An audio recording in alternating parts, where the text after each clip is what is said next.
சிதம்பரம் தொகுதியில் போட்டியிடும் மனிதநேய ஜனநாயக கட்சி தலைவர் தமிமுன் அன்சாரி சமூக நல்லிணக்கத்திற்கு எடுத்துக்காட்டாக திகழ்கிறார் என்று திருவடிக்குடில் சுவாமிகள் புகழாரம் சூட்டினார்.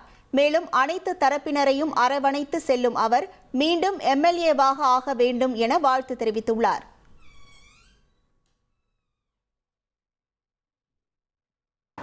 என்றைக்கு இங்கே தமிழ்நாட்டில் சமய நல்லிணக்கத்துக்கு ஒரு பிரச்சனை எழுகிறதோ அப்போதெல்லாம் களத்தில் தமிமுன் அன்சாரி அவர்கள் முன்னின்றார்கள். நான் பார்க்கிறேன், சட்டசபையில் அவர் பேசக்கூடிய அந்த விதத்தை பார்க்கிறேன். எங்கேயாவது அறிக்கையை எடுத்து வாசிப்பார் என்று சொன்னால் உள்ளுக்குள்ளே இருந்தே அது வருது. அந்த சட்டமன்றத்தை நடத்தக்கூடிய சபாநாயகர் அவர்கள் உங்கள் உரையை நிறைவு செய்யுங்கள் பல முறை சொல்கிறார். ஆனாலும் ஒரே ஒரு நிமிடம் என்று அவற்றை கெஞ்சி அந்த நிமிடங்களை வாங்கி அந்த சட்டமன்ற தொகுதிக்காக முறையிடுகிறார். ஒரு பிரச்சனையை முன்னெழும்போது அதை முதல்ல சட்டசபையில் ஒலிக்கக்கூடிய குரலாக அவர் இருக்கிறார்.